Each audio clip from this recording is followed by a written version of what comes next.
Hello everyone, this is your boy Ilya from H-Writers Tech, and today we're back with another video. So today we are going to install and review old-fashioned Stalks for my Tesla Model 3 Highland. So huge thank you to TesStudio for providing me the product for free. So guys, let's get started.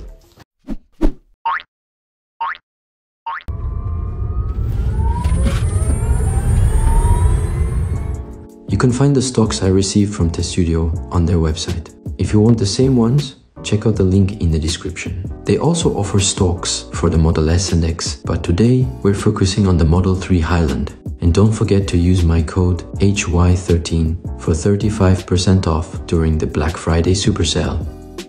Let's unbox the package I received.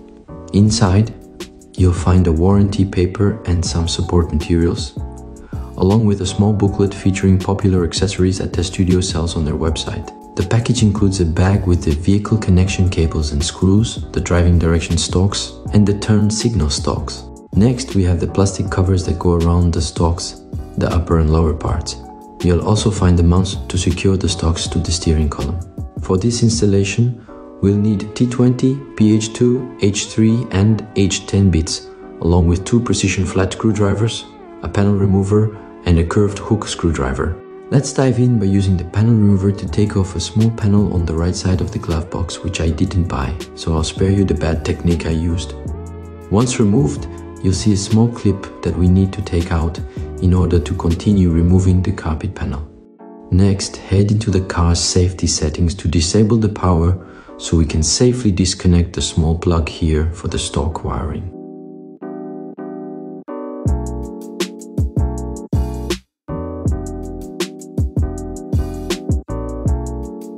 Before moving further, let's test the stalks to make sure they're functional. The wiring doesn't have a specific orientation, so feel free to connect the wires without worrying about which goes to the right or left.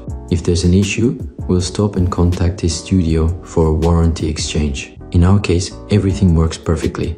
The turn signal, drive mode, and parking mode all function as expected.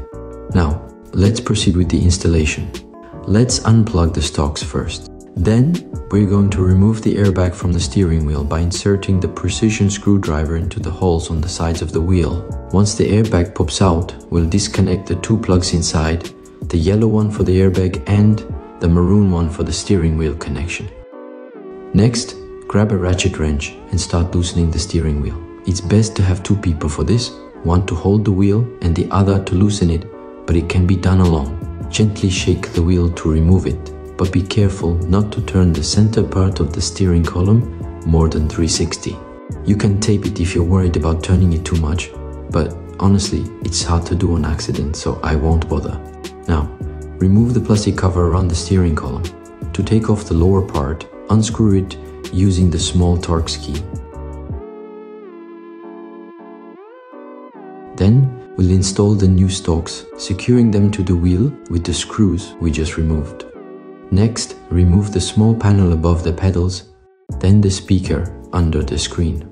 I didn't have the curved hook screwdriver, so I struggled a bit with this, but it's usually easy. Now comes the most annoying part, running the wire puller from the passenger side under the screen at the speaker area. It's a bit tricky since you need to aim well, but don't worry, it's not too hard. Once that's done, things get easier. Tape the stock connection wire to the wire puller and guide it under the screen. If you have a helper, it's easier, but you can do it solo too. Once it's at the center, run it over to the driver's side and to the steering column. Once it's out, remove the tape and plug it into the stalks. Again, the direction doesn't matter. Once both plugs are in, I'll secure the shift stalk now, though I could have done this before securing the stalks to the column. Next, tighten the 2 parts that hold the stalks together using the small pieces provided in the kit. This step could have been done earlier too, but I'm doing it now. I'll do the same below to firmly attach the stalk structure. With that done, place the plastic covers over the top and bottom and use the small pieces to fill the gaps under the stalks. Then, screw the lower part into the small holes designed for that. Now, grab the steering wheel and put it back in place. It only fits in one position. Once it's in, reconnect it and tighten it. Again, it's easier with 2 people, but it can be done alone. Next, put back the airbag, making sure to reconnect it. Finally, put the panel back above the pedals and we're done. Now, let's test the stalks. As we saw before, the turn signal works fine. The gear shift works too. We'll do a quick lap of the driveway. Turn the signal on the other way, and the turn signal automatically resets when the wheel returns.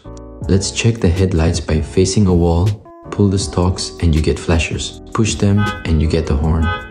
We'll now take it to the street to test autopilot. And by the way, the windshield wipers activate with a button on the stalks and the washer fluid sprays with a long press. As expected, autopilot engages with a press on the stalk, just like older Tesla models. And that's it. Thank you for watching.